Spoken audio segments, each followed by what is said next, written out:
Moving to another country can be challenging. If you are immigrating to Canada, this video will help you make a checklist of the things you should do to be prepared for your move. To start off, English and French are Canada's two official languages. Being able to speak in one of these languages is absolutely essential for day-to-day living. We know that it takes time, energy, and commitment to improve your language skills, but communication skills may be the most important tool that will help you successfully settle in Canada and find a good job. If you have a limited ability in either English or French, you should consider improving your language skills before you come to Canada. So, which language should you learn? Well, this is up to you, but it will depend on where in Canada you intend to settle. In short, English is the most common language in the majority of provinces and territories, while French is the main language spoken in Quebec. But with Canada being a bilingual country, there are also well-established French-speaking communities in Ontario, New Brunswick, Manitoba, and most other parts of Canada. And Quebec has a large minority of English-speaking residents. So do some research on the place where you'll live to see which language is most widely spoken in the region. Next, be sure that you have all the proper documents that you and your family will need once you're in Canada. Examples include birth certificates, passports, education diplomas and transcripts, medical and dental records, marriage or divorce certificates, driver's licenses, adoption records for adopted children, and other official documents. A word of advice: it can be much more difficult to get these documents after you have left your country of origin, so take the time to gather them before leaving. If any of your family members are immigrating at a later date, make sure to bring copies of their documents with you as well, in case you need them for any reason prior to your family member's arrival. Another thing to do before leaving for Canada is to translate your documents into either English or French. Be sure to get a certified translation. This means that you need to choose a translation agency with a good reputation. The translator should also give you an affidavit. This is a document on which the translator has sworn that the translation is accurate. The affidavit must be sworn in front of a person authorized to administer oaths in the country where the translator lives. Record the name and contact number of the translation agency in case you need it once you're in Canada. You must keep the original version of your documents as well. One of your first needs after arriving in Canada is, of course, finding a temporary place to stay until you find long-term accommodation. If it's convenient, you can arrange to stay with family or friends for your first days in Canada. Or, if that's not possible, search for a hotel or hostel in a central location. Try to book your hotel or hostel at least several weeks before flying to Canada. By booking in advance, you will likely save money and have a better chance of finding available rooms. To help you choose, most hotels and hostels have websites with prices, photographs, a location map, and a description of the services they offer. A word of caution: beware of very cheap hotels or hostels. They may be located in unpleasant areas or be of a very low standard. One of the most important tasks is preparing to find work in Canada. Providing for yourself and your family will depend mainly on being able to find a suitable job. For many people, the first job in Canada may not be the most satisfying. But keep in mind, it can take time to build your qualifications and gain Canadian experience before finding the job you really want. There are a few things you can do before you arrive in Canada. Gather all your educational diplomas and certificates and get letters of reference from your past employers. As mentioned, be sure to get these documents translated into English or French. Learn how you can get your educational and professional qualifications officially recognized in Canada and begin this process. Being accepted to immigrate to Canada doesn't mean that your education, work experience, and professional qualifications will automatically be recognized in Canada. There are processes you have to follow to make sure the education, training, and job experience you obtained in another country are equivalent to the standards applied to Canadian workers. The Foreign Credentials Referral Office can provide you with valuable information on how this process works. As part of this, find out if your profession is regulated or unregulated in Canada.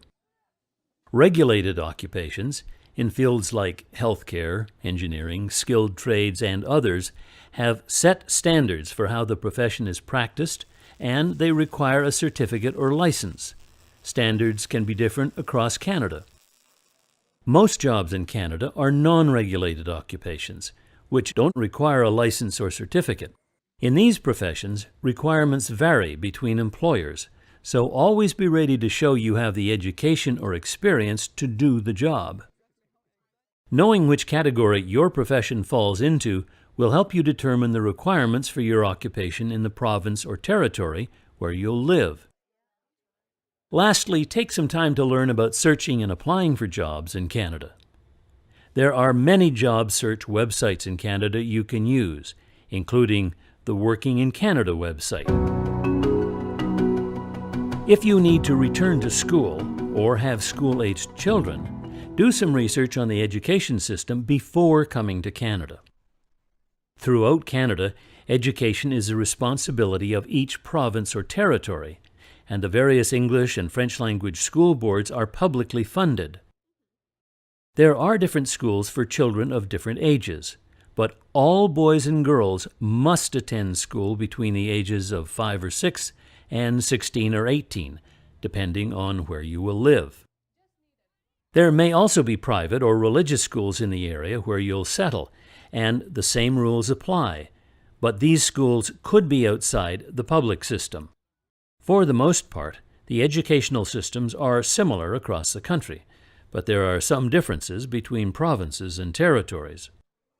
For this reason, the ministries or departments of education in each province or territory are your main source of information on anything related to education.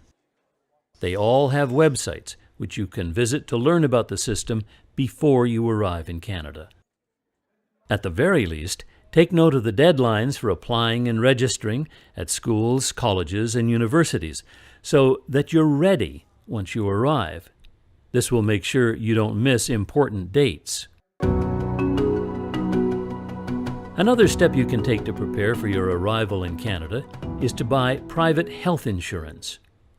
Canada has a universal health care system. It is designed to provide citizens and residents of Canada with access to health care, which is paid for by money collected through taxes. But you should be aware that there is a waiting period before you're eligible to benefit from it. For that reason, you should buy private insurance to cover your first 3 months in Canada. This will take care of any emergency medical costs, should they arise, until you have access to government health insurance. And if you're unsure whether you'll be eligible to apply for government health insurance once you arrive in Canada, check with the government of the province or territory where you plan to live. There are a few more things you can do before you leave for Canada to prepare yourself. Learn about the province or territory and the city or town where you will live. Many of these places have websites with information that will be practical for you to know prior to your arrival. At the same time, get ready for Canada's weather. The climate varies across the country, so do a bit of research to find out what you could expect upon arrival. It's a good idea to buy some warm clothes to keep you comfortable during the first few days, especially if you're arriving in Canada during the fall, winter, or spring. You should also take some time to learn about Canada's laws and your rights, as well as civic responsibilities. It's important to know that in Canada, every individual is equal under the law, without discrimination based on your race, national or ethnic origin, color, religion, sex, sexual orientation, age, mental or physical disability. Knowing what to expect before you arrive will help you make your settlement and integration into Canadian society that much easier. Preparing to move to another country is no small task, and there is much more to know and consider before immigrating to Canada. The Citizenship and Immigration Canada website is a one-stop shop for information. It has a wealth of resources that are tailored to your needs to help you adjust to life in Canada. The site also includes our Welcome to Canada guide.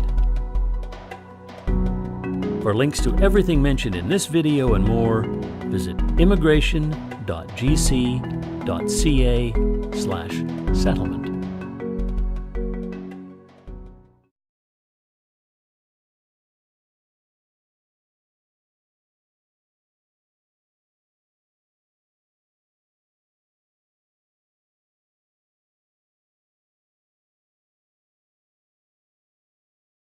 The Federal Skilled Worker Program has changed. You must follow a new step. If you apply to immigrate to Canada, an organization approved by the Government of Canada must assess your foreign education against Canadian standards. You can find a list of these organizations on our website. Citizenship and Immigration will use this assessment to give you points for education in your immigration application. Along with other criteria, these points will help to determine if you qualify to immigrate under the Federal Skilled Worker Program. You can find more information on the application points system on our website.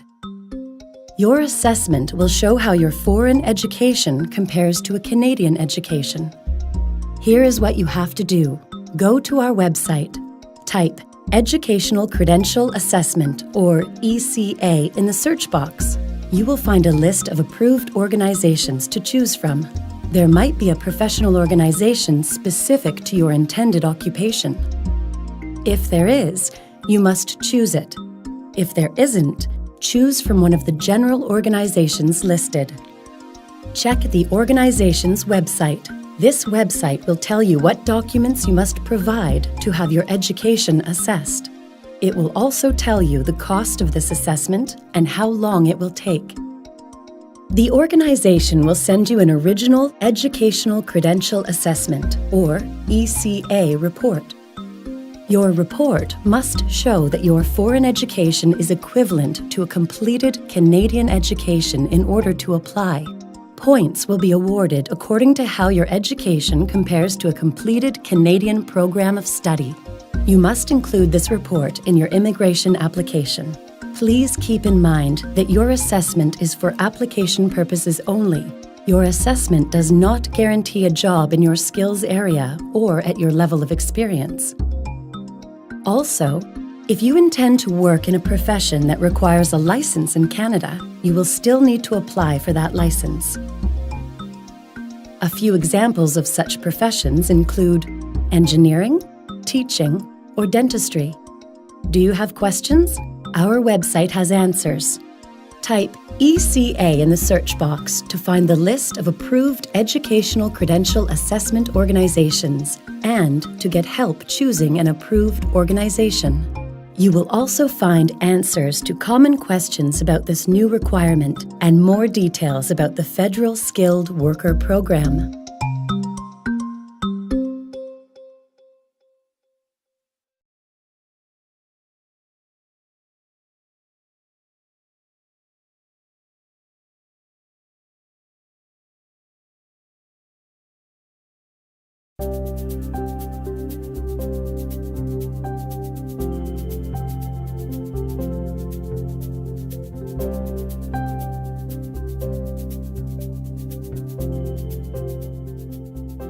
Did you know that Canada has one of the largest and most successful immigration programs in the world? Every year, 3 types or categories of immigrants come to Canada. There are those we select for their skills and education to work in Canada and help build our economy. There are people who come to join their families. And there are people who need protection, like refugees fleeing torture or persecution in their home countries. That's who we accept as immigrants to Canada.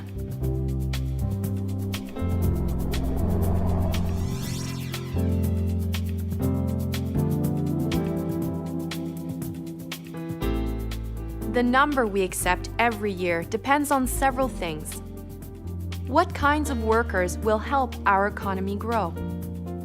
What jobs are available that are not being filled by Canadians? What is the state of the Canadian economy? And what supports are available to help immigrants succeed when they get here? To help answer these questions, we rely on research and talk to a wide variety of people, including provincial and territorial governments. We also talk to experts, including business leaders, trade associations, and immigrant groups. And we talk to people who provide services such as English and French language training directly to newcomers. We take other factors into consideration as well. Things like Canada's proud humanitarian tradition in being a safe haven for those fleeing torture and oppression, as well as Canada's population growth. Today, Canada needs legal immigration to keep our economy strong. As with other countries with aging populations and low birth rates, in the not-too-distant future, Canada will not have enough people to keep our workforce growing. Yes, the majority of new entrants to our labor force will continue to come from within Canada, such as recent graduates. But as the baby boomers retire, our economy is going to rely increasingly on newcomers for labor force growth. Without immigration, the size of our workforce will begin to shrink. All these considerations add up to a number, or rather a range of numbers, on how many immigrants we will accept each year. In recent years, on average, we have accepted about 250,000 new immigrants per year. That's almost 1% of our population. Everyone who wants to immigrate to Canada is assessed fairly, regardless of their country of origin, race, religion, or gender. People who have committed serious crimes, or who belong to a terrorist organization, or who pose a serious health threat are obviously not allowed into Canada.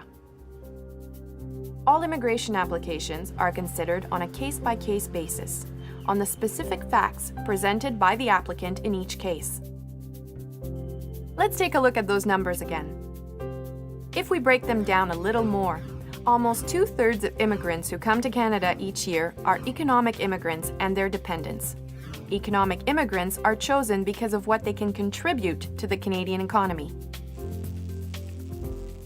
They include provincial nominees, people nominated by either provinces or territories to meet their specific economic and labor market needs. Economic immigrants also include skilled workers and entrepreneurs, the self-employed, and certain temporary workers and students we'd like to have stay in Canada after their work placements or studies are over, so that they can continue to contribute their skills to our economy. As I said, this group also includes dependents, including spouses and young children of the economic immigrants. Another group of immigrants who come to Canada each year are family class immigrants. These are spouses and partners of people already living in Canada, or children, dependents, or parents or even grandparents. Under Canada's immigration program, thousands of parents and grandparents are reunited with their families. Most countries don't have a family class program. Ours is one of the most generous in the world. Canada also welcomes immigrants each year for humanitarian or related reasons. A good number of those are refugees who come under the auspices of the United Nations. And every year, thousands are admitted as privately sponsored refugees. They receive support from their sponsors, not the government, who help them settle into their new life in Canada. In fact, of all the refugees resettled through the UN, Canada is proud to take 1 in every 10, more than almost any other country in the world. Canada selects immigrants based on objective criteria: what they can contribute to the economy, whether they have family members here, or whether they are refugees fleeing torture and persecution. And everyone, regardless of country of origin, is eligible to apply to immigrate to Canada if they meet these objective criteria. However, over the years, the countries of origin of immigrants have changed. Most immigrants to Canada today come from China, India, and the Philippines. Together, newcomers from those three countries make up almost a third of our overall intake of immigrants. That's a big change from the 1980s and early 90s. Over time, if a region or country has a growing number of people who want to immigrate to Canada, and a large number of these people meet our selection criteria, then we will accept a large proportion of immigrants from those regions and countries. We adjust accordingly. The number of immigrants Canada welcomes each year doesn't include three groups. It doesn't include the tourists and visitors from abroad to whom we grant approximately 1 million temporary resident visas and who only want to come to Canada for a short stay. Nor does it include the temporary foreign workers and students who come to Canada to fill short-term labor market needs or to study. It also does not include what some estimate to be around 80,000 to 120,000 illegal immigrants currently in Canada. They may have come as tourists or clandestinely and then never left the country. In order to ensure that our immigration system is fair to those who have immigrated to Canada the legal way or may want to in the future, the Government of Canada will take every step to send illegal migrants back to their country of origin once they have exhausted their legal appeals. One more number. 85% of immigrants eventually become Canadian citizens. By becoming citizens, they become full members of our community, as do most of their kids. Thanks. Congratulations. Our history becomes their history. Our past becomes their past. And our future becomes their future. Immigration has always been a part of our story. Canada's first Prime Minister, Sir John A. Macdonald, was himself an immigrant from Scotland. Immigrants have risked their lives to defend Canada, strengthen our economy, enrich our culture, and uphold freedom, democracy, human rights, and the rule of law. In Canada, if you work hard and play by the rules, you'll succeed.